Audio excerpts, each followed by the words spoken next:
इंदिरा गांधी को मिसगाइड किया, सुवर्ण मंदिर पर हमला हुआ। राजीव गांधी को मिसगाइड किया, एलटीटी पर हमला हुआ, दोनों को जान गंवानी पड़ी। एक भाई आरएसएस का प्रमुख होता है, दूसरा भाई आईबी का प्रमुख होता है। दामाद पुलिस का प्रमुख होता है तो ससुर आरएसएस का प्रमुख होता है। मैं खुद जज रहा तो मेरे साथ बैठने वाले जजेस के घर में गोलगोल करके फोटो थे। समझने चाहिए कि हमारे सभी के दुखों की जड़ है मनुवाद और उसको साथ दे रहा है मनीवाद। जिस अंबेडकर ने हिंदू धर्म से मुक्ति ही सही आजादी कहा, उन्हीं के लोग कहते हैं कि मैं हिंदू हूं। 1925 से 100 साल संघ ने इतनी मेहनत करी है कि तुम्हारे सबके भेजे सराए। हम बोल रहे हैं कि हमारे सभी दुखों की जड़ मनुवाद और मनीवाद है और इन्होंने सभी संस्थाओं को कैप्चर किया है और मीडिया भी उनका है। तो आज हम न्याय मांगने के लिए एक ही चारा है। हम सभी जाति धर्म के गरीबों को विनती करते हैं, दलित, आदिवासी, मुस्लिम और सभी जाति धर्म के गरीब को मैं विनती करता हूं, जात धर्म पंथ छोड़ के रास्ते पर आओ, किसान आंदोलन को ताकत दो। किसान जीतेगा तो हम जीतेंगे। नमस्कार, मैं शिवम, आप देख रहे हैं ऑनलाइन न्यूज़ इंडिया। हमारे साथ मुंबई हाईकोर्ट के पूर्व जज जस्टिस बीजी कोसले पाटिल साहब हैं। इनसे बात करेंगे देश का जो अभी हालात चल रहा है विभिन्न मुद्दों पर, चाहे वो आर्थिक मुद्दा हो, चाहे वो सुरक्षा की बात हो, सभी मुद्दों पे बात करेंगे। इनकी क्या राय है और जिस तरीके से देश में एक पतन दिखाई पड़ रहा है, सभी वर्ग के लोग, किसान, मजदूर, युवा, सभी लोग सड़कों पे हैं, प्रदर्शन कर रहे हैं, तो देश किस ओर जा रहा है, ये प्रमुख बिंदु होगा। क्या कहना चाहेंगे सर? आपने बहुत अच्छा सवाल किया है, आपका ऑब्जर्वेशन अच्छा है। आज देश का किसान, दिहाड़ी मजदूर, सभी तरह के श्रमिक, इंश्योरेंस वाले, बैंक वाले, सरकारी नौकर, पब्लिक सेक्टर वाले, सब रास्ते पर हैं और न्याय चाहते हैं। लेकिन मोदी तो टस से बस नहीं हुआ है। ना कि अमित शाह को कुछ फर्क पड़ा है, ना कि भागवत को कुछ फर्क पड़ा है, और उनको इसकी चिंता ही नहीं। बात ऐसी है कि उनको साथ दे रहा है ईवीएम, चुनाव आयोग, और उनको उच्चतम न्यायालय का आशीर्वाद भी है। आज जो संवैधानिक संस्थाएं देश में काम कर रही है वो सभी मनुवादियों के कब्जे में हमेशा रही है, किसी का भी राज हो, पहले भी, कभी भी। इंदिरा गांधी को मिसगाइड किया, सुवर्ण मंदिर पर हमला हुआ। राजीव गांधी को मिसगाइड किया, एलटीटी पर हमला हुआ, दोनों को जान गंवानी पड़ी। तो ये सब, एक भाई आरएसएस का प्रमुख होता है, दूसरा भाई आईबी का प्रमुख होता है। दामाद पुलिस का प्रमुख होता है तो ससुर आरएसएस का प्रमुख होता है। मैं खुद जज रहा तो मेरे साथ बैठने वाले जजेस के घर में गोलगोल करके फोटो थे। तो सभी संस्थाएं इनके कब्जे में है। तो इसका परिणाम क्या हुआ कि 2000, आप तो छोड़ेंगे कि, लेकिन पहले तो जेपी का आंदोलन हुआ। उसके बाद इनको 3 मिनिस्ट्री मिली थी, आईएनबी यानी रेडियो, फॉरेन मिनिस्ट्री और एजुकेशन में इन्होंने लाया भविष्य, आईएनबी में लाया इन्होंने रामायण महाभारत का परिणाम हुआ बाबरी मस्जिद का ढोना। बाबरी मस्जिद को ढोना के सुप्रीम कोर्ट के ऑर्डर के खिलाफ था, कानून व्यवस्था के खिलाफ था और संविधान के भी खिलाफ था। तो भी सुप्रीम कोर्ट ने जजमेंट दिया पिछले साल और उनको ज़मीन बहाल कर दी, वो सुप्रीम कोर्ट की। कौन सा लॉजिक था?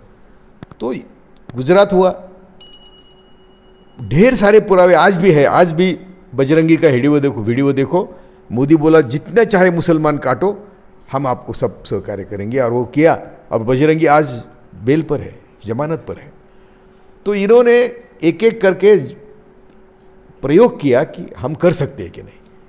बॉम्ब स्फोट किए, सभी बॉम्ब स्फोट में संघ के पदाधिकारी है ज़्यादातर, और बॉम्ब स्फोट में मुस्लिमों के नाम लिए। दंगे किए, सब दंगे इनिशिएटिव। अब 84 का सिखों की दंगल भी स्वयं से आरएसएस ने शुरू करी, लेकिन नाम कांग्रेस का लिया, मुसलमानों का लिया। तो ये मैं क्यों बता रहा हूँ कि हम सब समझने चाहिए कि हमारे सभी के दुखों की जड़ है मनुवाद और उसको साथ दे रहा है मनीवाद।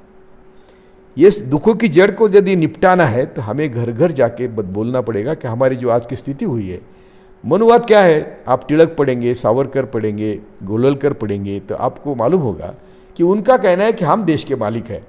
ज़्यादा से ज़्यादा भारत में मनुवादी लोग 1 करोड़ से ज़्यादा नहीं है, 1 करोड़ है, लेकिन उन्होंने हमारा ऐसा भेजा चढ़ाया है कि हम स्वर्ग के लालच में है, नरक के डर है, 33 करोड़ ईश्वर है, और सभी धर्म के नेता और सभी पार्टियों के नेता मनुवादी। कोई कहता है मैं ब्राह्मण कन्या हूँ, मेरा शांडिल्य क्या है गोत्र है, कोई कहता है मैं ब्राह्मण हूँ, ये मेरा जनेऊ है, कोई कहता, दलित कहते हैं मैं हिंदू हूँ। जिस अंबेडकर ने हिंदू धर्म से मुक्ति ही सही आज़ादी कहा, उन्हीं के लोग कहते हैं कि मैं हिंदू हूँ। तो ये क्या फ़र्क पड़ गया है, इतना फ़र्क क्यों पड़ा है?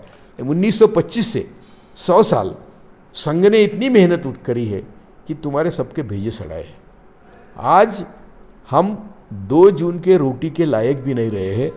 देश की संपत्ति मिट्टी मोल भाव से, कुदरती संपत्ति हो, सार्वजनिक संपत्ति हो, जो भी है देश का बेच दिया है। और बेच दिया तो कोई विरोधी नहीं कर रहा, ना उच्चतम न्यायालय कर रहा। करोड़ों दिहाड़ी मजदूर पैदल चल रहे थे, उनके कई लोगों के मिसेस, उनके हमारे बहनें रास्ते पर वो प्रसूत हो गए, तो भी उनके किसी दया नहीं आई, ना कोर्ट को आई, ना नेताओं को आई। तो ये क्यों हो रहा है? थोड़ा सा एक चीज़ हम समझना चाहेंगे सर, चुनाव अभी देश में चल रहा है, और चुनाव जब भी अपने देश में आता है तो हमारे देश के जवानों की शहीदी होती है।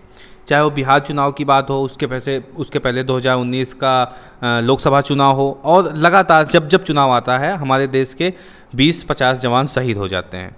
और अभी चुनाव चल रहा है और छत्तीसगढ़ में नक्सली हमला होता है, वहाँ पे भी 20 जवान शहीद हो जाते हैं। और एक लोकल लीडर को गिरफ्तार किया गया, वो भारतीय जनता पार्टी का नेता है। क्या कहना चाहेंगे? मैं तो वही कहता हूँ कि जो भी हुआ भारत में, मैं रामायण महाभारत से बोल रहा हूँ, आज तक लाल किले तक, और कल का आपने जिक्र किया, जो भी हुआ उस किसको फायदा हुआ? जिसको फायदा उसने करा है। जो भी हुआ, बम स्फोट हुए, पुलवामा हुआ, पठानकोट हुआ, उरी हुआ, बालाकोट हुआ, लाल किले का प्रकार हुआ, अभी नक्सलाइट ने मारा, फायदा किसको हुआ? जिसको फायदा हुआ वो करवाता है। इसमें क्या तर्क की बात है? और ये इलेक्शन के समय क्यों होता है? लोग हमारे भावना प्रधान है।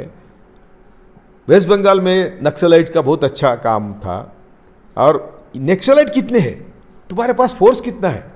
पठानकोट में चींटी भी नहीं जा सकती, इतना ये सेफ एयरपोर्ट है, वहाँ आतंकवादी आते कैसे? उरी के आतंकवादी तो पुलिस स्टेशन में बंद थे, उनको मारने की जरूरत नहीं थी। यदि उनको पकड़ते और उनके ऊपर खटला चलता, केस चलती, तो सब सामने आता कि कौन आतंकवादी है, लेकिन वो मार डाले। पुलवामा में आरोपी मिले थे, लेकिन उनके ऊपर खटला ही नहीं हुआ, केस ही नहीं, वो फौजदारी क्रिमिनल केस हुई नहीं।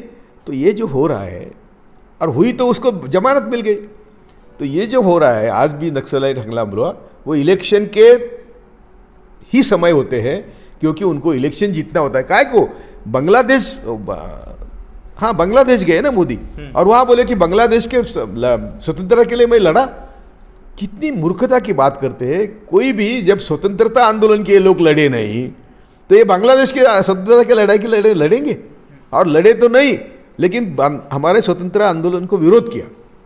और अभी भी वो जो कुछ लड़ाई हो गए, जेल में गए होंगे वो उस समय, तो वो हिंदू मुस्लिम के लड़ाई में गए होंगे। वो तो बांग्लादेश को स्वतंत्र करने के लिए तो लड़ने की जरूरत ही नहीं उनकी। सवाल ये भी था कि जिस तरीके से हिंदुस्तान लगातार बांग्लादेश की आज़ादी की मांग कर रहा था, और पाकिस्तान उनका आज़ादी के खिलाफ कर रहा था, तो इनको गिरफ्तार किसने किया और किस जेल में गिरफ्तार हुए?